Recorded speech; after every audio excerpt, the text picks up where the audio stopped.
हाँ तो स्टूडेंट्स, अब जो दूसरा संयोजन है वो है समांतर क्रम संयोजन से।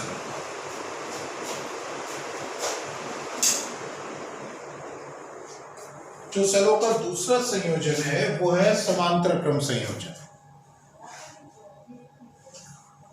तो अब समांतर क्रम संयोजन क्या है?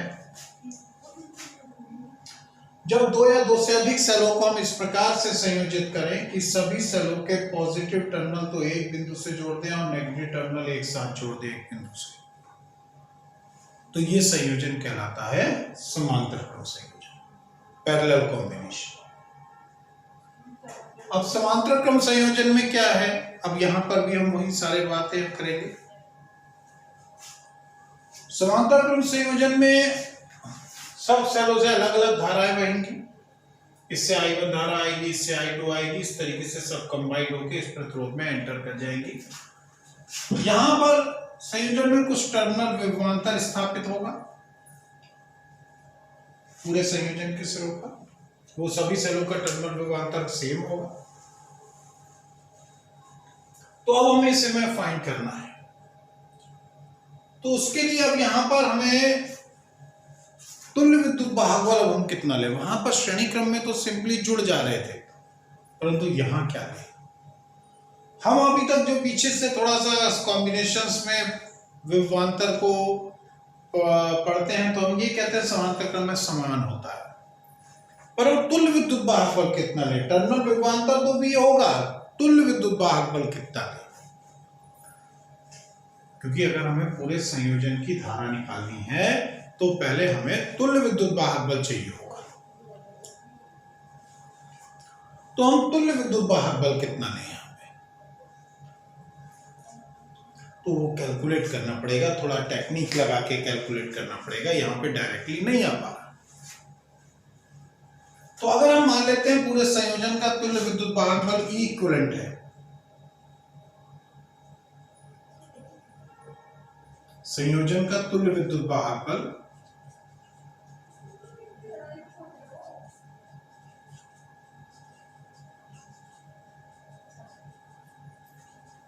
और संयोजन का तुल्य आंतरिक प्रतिरोध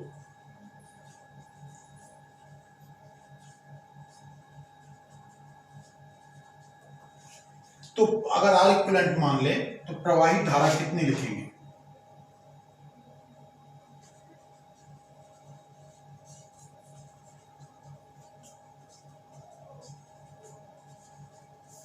E equivalent upon R equivalent plus capital.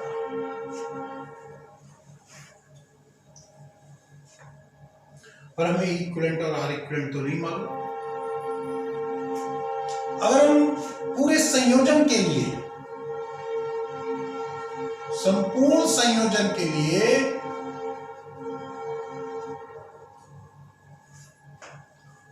अगर हम टर्मिनल विभवांतर का मान लिखें तो V इक्वल्स टू हम ऐसे लिखते हैं E equivalent minus I into small r equivalent.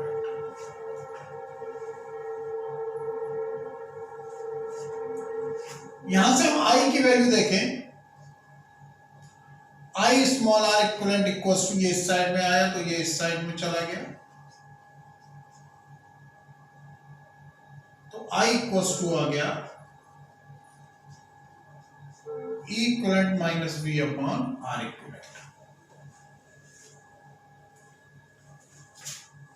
हम इसको इस तरीके से लिख सकते हैं E equivalent upon R equivalent minus V upon R equivalent. ये क्वेश्चन नंबर 1।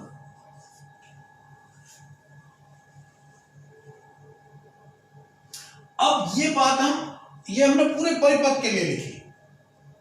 अब हम ये चीज प्रत्येक सेल के लिए लिखें, प्रत्येक सेल से प्रवाहित धारा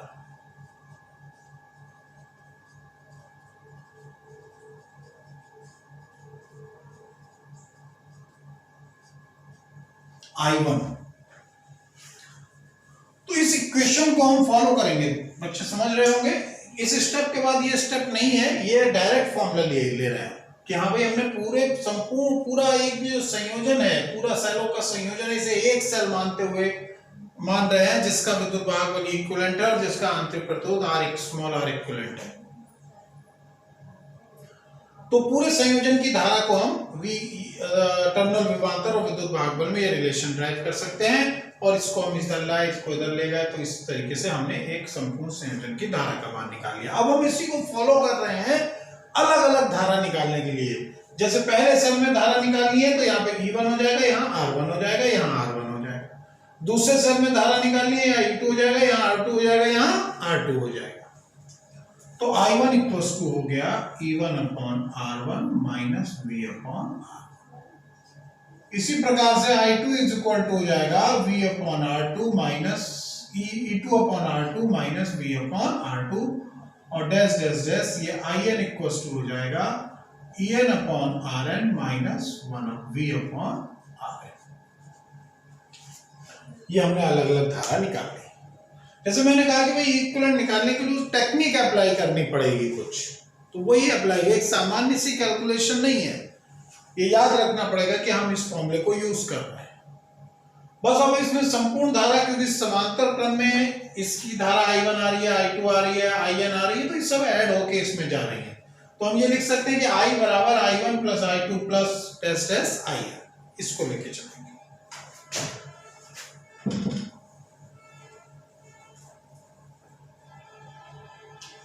संपूर्ण धारा क्या है,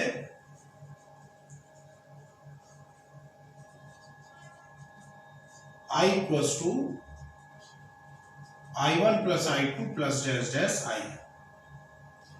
I की वैल्यू क्या है, E equivalent upon R equivalent minus V upon R equivalent. I1 क्या है, E1 upon R1 minus V upon R1। I2 क्या है, E2 upon R2 minus V upon R2।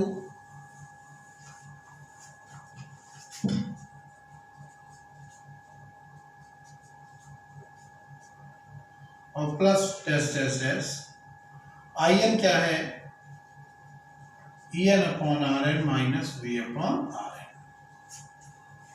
ये आ गया। अब हम इसे ऐड कर रहे हैं तो E अपॉन R वाले टर्म्स को अलग कर ले रहे हैं। तो E equivalent upon R equivalent minus V upon R equivalent is equal to E1 upon R1 plus E2 upon R2 plus dash dash EN upon RN minus V 1 upon R1 plus 1 upon R2 dash dash 1 upon RN। देखें, ये E1 upon R1, ये E2 upon R2, ये वाले term अलग कर लिए, और इस वाले टर्म में से माइनस V कॉमन ले लिया, V upon R1 V upon R2, ये टर्म अलग किया और उसमें से माइनस V कॉमन ले लिया, तो 1 upon R1 plus 1 upon R2 plus dash dash 1 upon RN।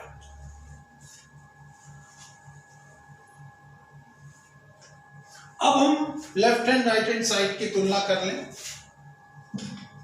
LHS तथा RHS की तुलना करने पर।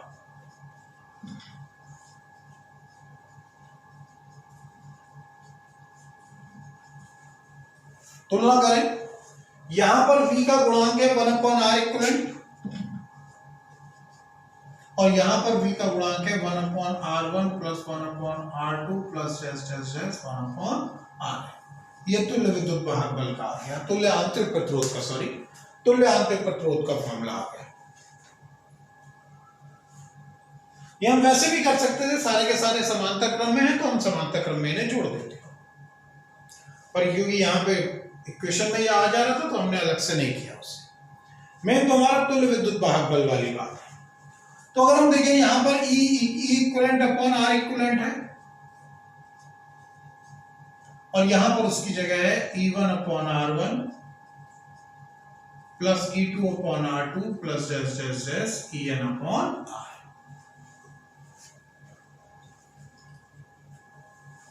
इक्विवेलेंट यहां से क्या आ जाएगा, E1 upon R1 plus E2 upon R2 plus dash dash En upon Rn upon 1 upon R equivalent. तो ये इक्विवेलेंट की जो वैल्यू हो गई, ये 1 अपॉन आर इक्विवेलेंट, तिरछी गुणा नहीं कर रहे, 1 अपॉन आर इक्विवेलेंट को अपॉन में ले गए, ये नहीं कि हम इसको यहां ले गए, 1 अपॉन आर इक्विवेलेंट को अपॉन में ले गए। तो इक्विवेलेंट की वैल्यू हमारे पास आ गई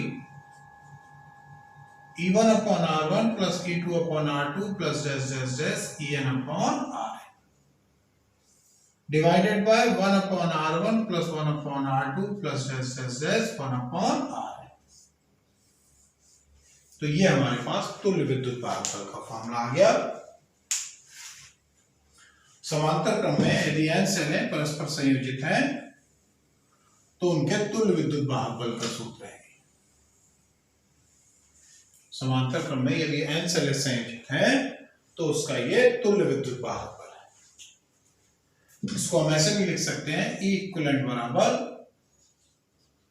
sigma E upon R upon sigma 1 upon R।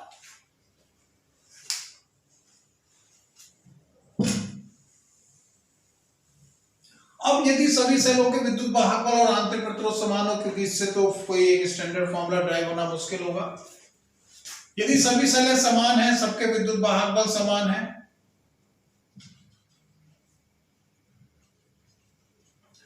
सबके आंतरिक प्रतिरोध भी समान है,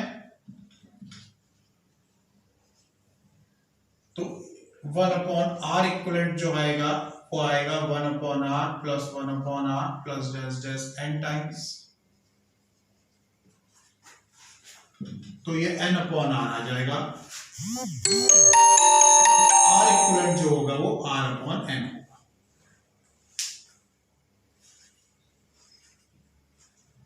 आर इक्विवेलेंट की वैल्यू जो आएगी वो आएगी r अपॉन n।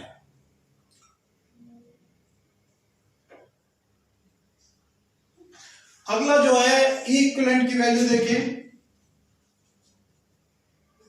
वो हो जाएगी E upon R plus E upon R plus dash dash dash n times divided by 1 upon R equivalent था, n अपॉन आर लिख सकते हैं, तो ये हो जाएगा NE upon R divided by n upon R. n upon R से n upon R cancel हो जाएगा, तो E इक्विवेलेंट इक्वल्स टू आएगा E। मतलब अगर सभी n सेलें समांतर क्रम में संयोजित हैं और वो एक जैसी सेल है, n सेलें समांतर क्रम में संयोजित हैं और वो एक जैसी सेल है, तो पूरे संयोजन का तुल्य विद्युत भागफल एक सेल के विद्युत भागफल के बराबर होगा। अगर सबके विद्युत भागफल समान है तो संपूर्ण संयोजन का विद्युत भागफल एक सेल के विद्युत भागफल के बराबर ही लेंगे। आंतरिक प्रतिरोध ना भी समान हो तब भी यही आएगा। इसमें वैल्यू में सब्स्टिट्यूट करके देख लिया फॉर्मूले में, तो ये वाली बात आ गई। तो हमारा उद्देश्य था, हम समांतर क्रम संयोजन लेके चल रहे थे, तो समांतर क्रम संयोजन में हमारा मुख्य उद्देश्य तो धारा निकालना है, उसके लिए हमें E इक्विवेलेंट की जरूरत पड़ रही थी, वो हमने फाइंड कर लिया। अब हम धारा निकालें, तो परिपथ में प्रवाहित धारा कितनी हो जाएगी,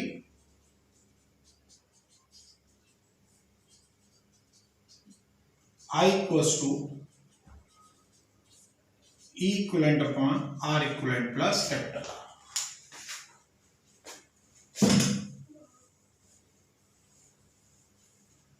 तो E इक्विवेलेंट क्या है, E R इक्विवेलेंट क्या है, R upon N plus capital R। इसकी मल्टीप्लिकेशन होगी,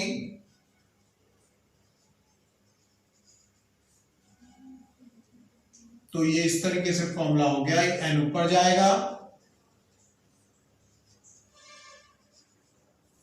I equals to NE upon small r plus NR।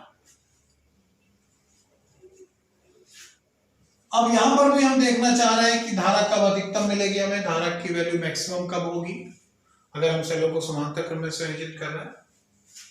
तो वही दो कंडीशन ले रहे हैं कि यदि R is very less than capital R, तो जब स्मॉल आर बहुत छोटा है कैपिटल आर से, तो स्मॉल आर को हम नगण्य मान रहे हैं, स्मॉल आर को इसकी तुलना में नगण्य मान रहे हैं, तो आई इक्वल टू हो जाएगा N E upon N R, और ये होगा ई अपॉन आर।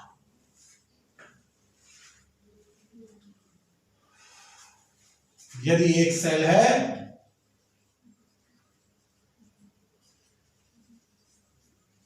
तो आई इक्वल टू हम लिखेंगे E upon small R plus capital R, और यदि स्मॉल आर छोटा है तो ई अपॉन आर आएगा, एक सेल से धारा। अगर एक सेल से धारा होगी, आर को नगण्य मानोगे तो एक सेल से धारा होगी ई अपॉन आर, और इस अवस्था में संपूर्ण संयोजन में भी ई अपॉन आर मिल रही है, तो ये मिनिमम करंट है।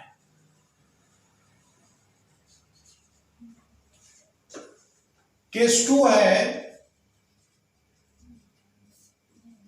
यदि small R is very greater than capital R, आंतरिक प्रतिरोध बड़ा है, अधिक है आंतरिक प्रतिरोध, तो यदि आंतरिक प्रतिरोध का मान बड़ा है, ये बड़ा है, तो इसको नगण्य मानोगे, तो ये वाली वैल्यू बड़ी है तो इसे नगण्य मानोगे, तो ये हो जाएगा I equal to N E upon small R, तो N into E upon R. अब एक सेल के लिए जाओ कि यदि ये बड़ा है, इसको नगण्य मानोगे, तो आई इक्वल टू होगा E upon R, sorry I equal to E upon R. एक सेल से E upon R current flow होगी, और यहां पे पूरे संयोजन से भी कितनी करंट फ्लो हो रही है, वो n टाइम्स उसकी फ्लो हो रही है, अर्थात एक सेल से जितनी धारा मिल रही है उसकी n गुना मिल रही है। तो इस अवस्था में धारा जो होती है वो मैक्सिमम होती है, और एक सेल से प्राप्त धारा जितनी होती उसकी n गुना हो रही है। तो ये समांतर क्रम संयोजन है। तो ये बेसिकली दो संयोजन है, श्रेणी क्रम संयोजन, समांतर क्रम संयोजन, सीरीज कॉम्बिनेशन, पैरेलल कॉम्बिनेशन। दोनों में हमने देख लिया। अगर हम एक कंक्लूजन ड्रॉ करते हैं, एक रिजल्ट पे पहुंचते हैं कि दोनों से हमने क्या एक बातें सीखी, तो हमने यही सीखा कि अगर आंतरिक प्रतिरोध कम है बाह्य प्रतिरोध की तुलना में, इंटरनल रेजिस्टेंस नेग्लिजिबल है एक्सटर्नल रेजिस्टेंस के कंपैरिजन में, तो श्रेणी क्रम में अधिक धारा होगी, वो उतनी होगी एक सेल से प्राप्त धारा की n गुना होगी। और अगर आंतरिक प्रतिरोध बाह्य प्रतिरोध की तुलना में अधिक है तो समांतर क्रम में अधिक धारा मिलेगी, वो एक सेल से जो धारा मिलती है उसकी n गुना होगी। तो ये है समांतर क्रम संयोजन, ध्यान रखना है इसे, ये समांतर क्रम संयोजन।